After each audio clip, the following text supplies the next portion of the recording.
We're here with Michael Welch from Z Nation, one of the top zombie-related shows out there right now. There's a lot of them, but you're one of the better ones. Thank you. How did you get the role? Well, I did a movie a few years back called Born Bad, and the studio that did that film was The Asylum. So basically, they called me up, and I became good friends with those guys, and we always tried to find another project to work on together. And they said, listen, Mike, we're going to start this zombie show. It's going to shoot up in Washington. We tried to hire locally. We couldn't find anybody we liked, so we start in a couple weeks. I mean, is this something that sounds interesting to you? And I'm a big fan of The Walking Dead and of zombie stuff in general. So I was like, yeah, send me the script. Let me check it out. And I loved it, and I thought it was great. And I called them back and I said, all right, are the zombies going to look cool? Are the special effects going to be good? And is there going to be something to this character? And they were like, yes, yes, and yes. I said, all right, I'm on board. So that's how it happened, man. I just happened to have an in with those guys, and they were nice enough to bring me on board. How do you compare how they set up the scenes and shoot the scenes and such between Walking Dead versus Z Nation?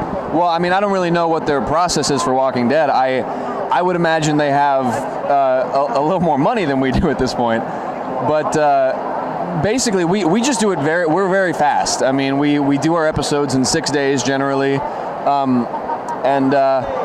yeah, we just keep it moving.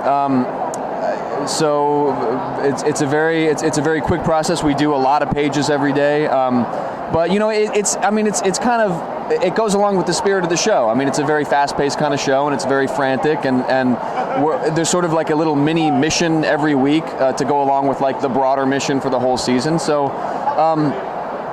yeah, it's a really fun show to work on, and we do it very quickly, basically. Now, unlike The Walking Dead, where you still have Rick alive, how did you guys find out, or how were you surprised and such when your leader died? Yeah, it's funny. I mean, Game of Thrones took like 9 episodes to kill their star. Deadwood took about 4 or 5.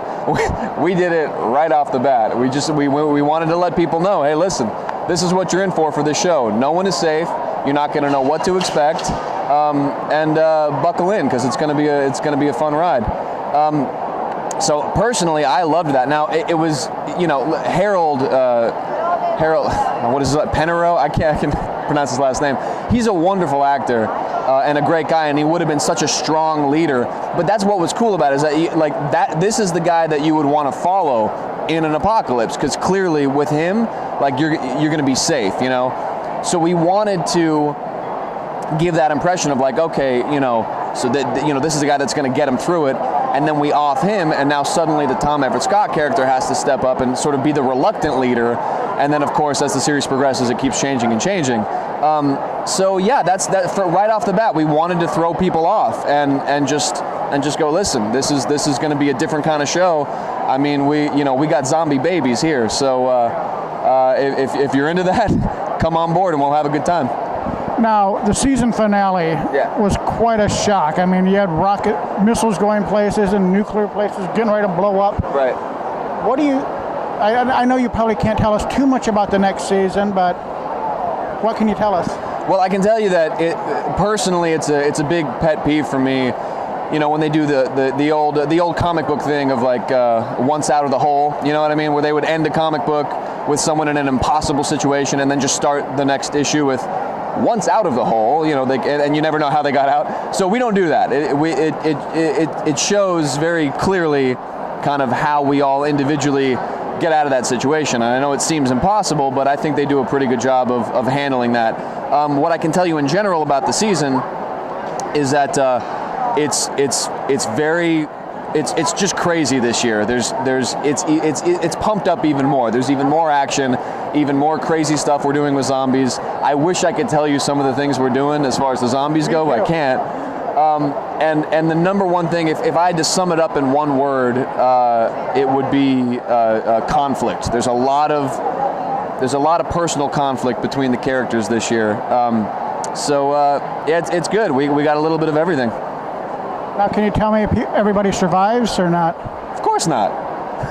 Worth a shot. Yeah. But did you survive? Well, we go back to work tomorrow morning, so I'm at least around for this episode that we're shooting now. Okay. So have you started filming for the next season, or?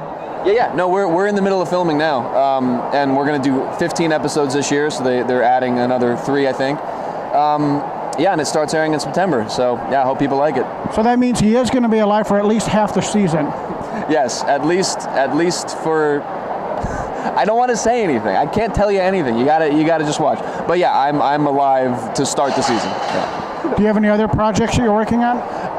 Right now, I mean, I have a film out that's available to stream called Boy Meets Girl. It's a wonderful little romantic comedy. And then I have some other films that may be coming out. A film called The Grounds, a film called Cawdor, another film called Until Someone Gets Hurt. So hopefully these will all kind of be trickling out throughout the year. And then beyond that, I'm working on developing a film right now. So nothing concrete I can really share with you. But yeah, at this point, just focusing on Z Nation. Okay, great. I am definitely looking forward to the new season. Thank you. Appreciate it, man. Nice to meet you. Can I get a still?